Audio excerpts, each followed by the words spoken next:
Thank you for asking, and I'm very impressed that you are interested in what your child is learning. So, for this part of the year, we're going to be going over what the three domains of language are and what the five components of language are. To start off, the three domains of language are form, content, and use. We're going to be going over the structure of language, how sounds, words, and sentences are used to communicate, the content of language, which is the meaning behind the words that we use to communicate. It allows us to put words in sentences that have meaning because we are able to use what words mean to formulate abstract ideas and concepts. Now, the use domain of language is the how of a language. It's how we use our knowledge of words' meanings and the structures of language to communicate what we want to communicate.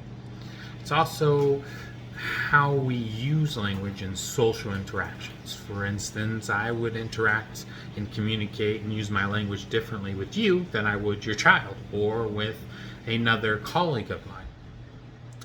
Now, the five components of language that we're going to be going over are phonology, semantics, morphology, syntax, and pragmatics. First off, phonology is the system and rules of sounds. How sounds are put together to form meaningful words and sentences. This is how you know the word half has a meaning. But if we were to, for instance, put the letters LAFH and kind of scramble that word up, and the sounds laugh has no meaning in our language. So teaching them that and how those rules of sounds work and function.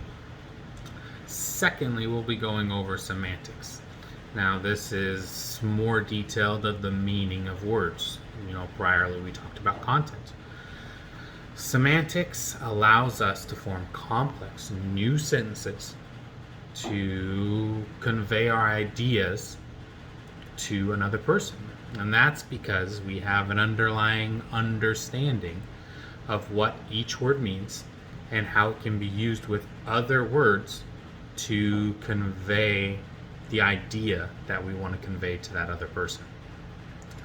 Now, morphology is how sounds are able to be combined to create meaning. It's the difference between, for instance, happy and unhappy and how that functions. You and I quickly understand that happy and unhappy are, simply put, opposites. That when we put the un in front of happy, it changes the meaning of that word. Fourth, we'll be going over syntax. So syntax is the rules for making sentences.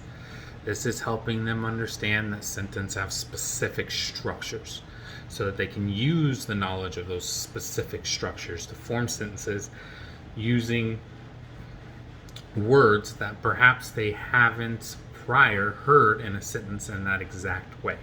It's how you and I can form countless number of sentences even though we may not have heard them before. Now, lastly, we'll be going over pragmatics with the children. Pragmatics are the rules on how language is used in different social interactions, teaching them that there is a difference in how they should talk to their friends versus how they should talk with you, their parents, or myself, or other adults that they encounter. Now, you've kind of guessed a lot of these components of language go within the different domains of language. And as they better understand the components of language, their form, content, and use of their language will increase. And that is the major goal of this section of the year. If you have any other questions, please feel free to ask, and I will be glad to explain more.